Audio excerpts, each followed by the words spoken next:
Good evening. Hi, my name is Kiwana Colwell, and I work at Nishawayne School. I am a first grade special education teacher. I co teach with another teacher. I work for the Montclair School District, and today I will be talking about the legislative effects on ELL learners. There are three Supreme Court cases. The first court case is the Myers versus Nebraska, which took place in 1923. But in 1919, the state of Nebraska passed a law making it illegal for public and private schools to teach any kindergarten to eighth grade students a foreign language. But in 1923, the Nebraska school system violated the due process clause of the 14th Amendment. On May 25, 1920, a teacher named Robert T. Meyer taught German to Raymond Parpart, a 10-year-old student, which violated the Nebraska law where Myers was charged with violating the Simon Act. Our second Supreme Court case is the Lau versus Nicholas, which happened in 1974. In 1974, the San Francisco School District integrated over 2,856 students who mainly spoke Chinese. The school was provided with funds to exclusively teach all students English language arts, but ended up only teaching about 1,000 students, and the other 1,856 students were not given the proper accommodations those families that to those families that were not receiving those accommodations brought a class lawsuit action against the San Francisco School District that violated the 14th Amendment, providing an unequal educational opportunity. Our last Supreme Court case was the Castaneda versus Picard. In 1981, the Raymondville Independent School District failed to fulfill the needs of ELL students as mandated by the EEEOA.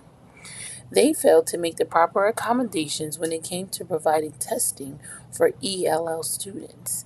These students were not given the proper accommodations to complete the test in its entirety. The Castaneda test was supposed to be given in a sound educational theory where ELL students would be able to hear the test being read but was not provided with the proper accommodations and violated their ELL rights. Here are some federal guidelines for ELL education. In order for school districts to accommodate ELL students, they must follow the proper guidelines based on the Equal Education Opportunities Act, which was created in 1974. Number one, schools must ensure that all ELL accommodations are put in place to successfully meet their needs. Number two, schools must ensure they have the proper support staff that has the proper credentials to teach ELL students.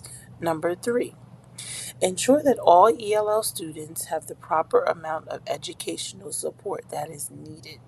Number four, schools are not allowed to segregate ELL students from a classroom.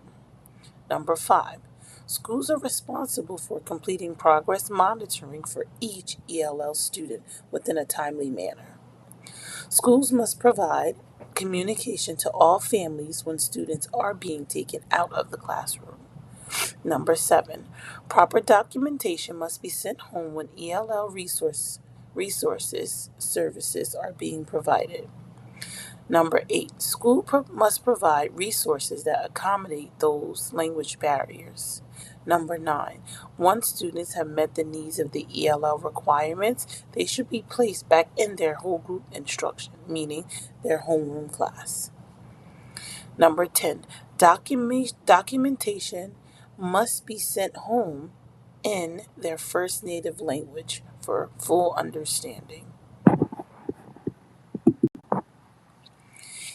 I live in New Jersey, and here are the demographics for the state of New Jersey for ELL students. In the state of New Jersey, ELL students account for 7% of total enrollment. The 7% accounts for 94,000 students in the state of New Jersey. About 27% of the New Jersey students speak their native language at home, other than English. The State of New Jersey ELL Guidelines. The State of New Jersey ELL education follows the guidelines of the EEOA, which was created in 1974. New Jersey follows these guidelines to ensure that all students will receive the proper ELL education. ELL advocacy. The best way to ensure that all ELL students are properly getting the education needed is for the school systems to make sure that they are following the proper accommodations and guidelines based on New Jersey's criteria. The best way to accommodate these students are to ensure that the proper trained staff is fulfilling the needs and requirements for all ELL students.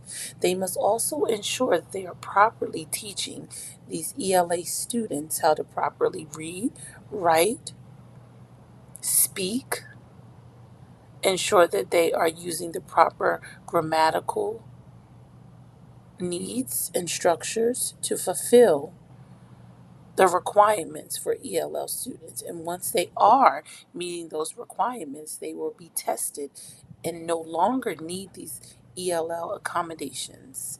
I hope this video has helped you understand the importance of providing ELL support in your school. Thank you and have a great night.